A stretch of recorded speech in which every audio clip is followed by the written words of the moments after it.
This is actually my second time here. I actually created the museum for the first ever Soda Fest last year. I had all this stuff in storage, so I said, how could I take this elsewhere?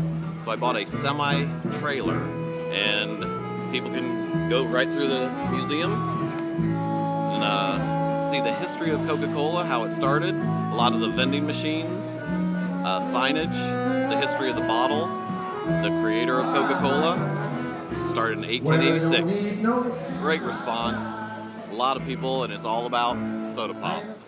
This is actually a R2-D2 cobot, and he was created for Coca-Cola right at the beginning of the whole Star Wars deal. Coca-Cola had the original contract first before the other people ended up kind of stealing it away from them, but they'd already started production on these R2-D2 cobots, and so they were able to keep making them.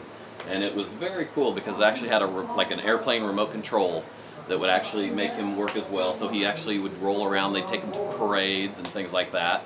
And what's even cool, it took 2 operators to make him work.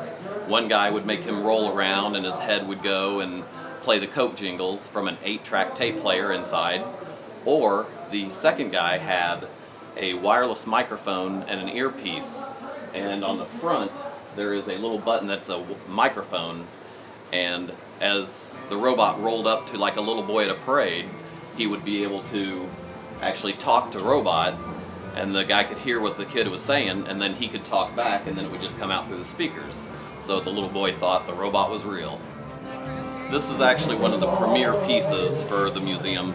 This is a 1939 Salesman sample cooler.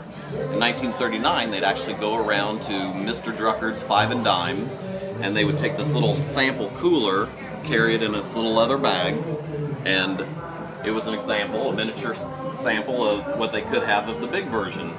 And on this exact example, it has all these little flip cards to where you could actually flip through the different sizes of whatever type of chest you might need, whether you needed the master ice or the junior ice. So there was different size coolers that they could offer.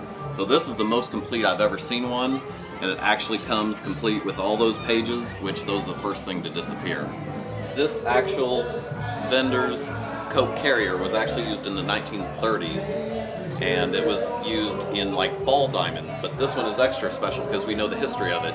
It actually came from Busch Stadium, but back then it wasn't Busch Stadium, it was called Sportsman's Park.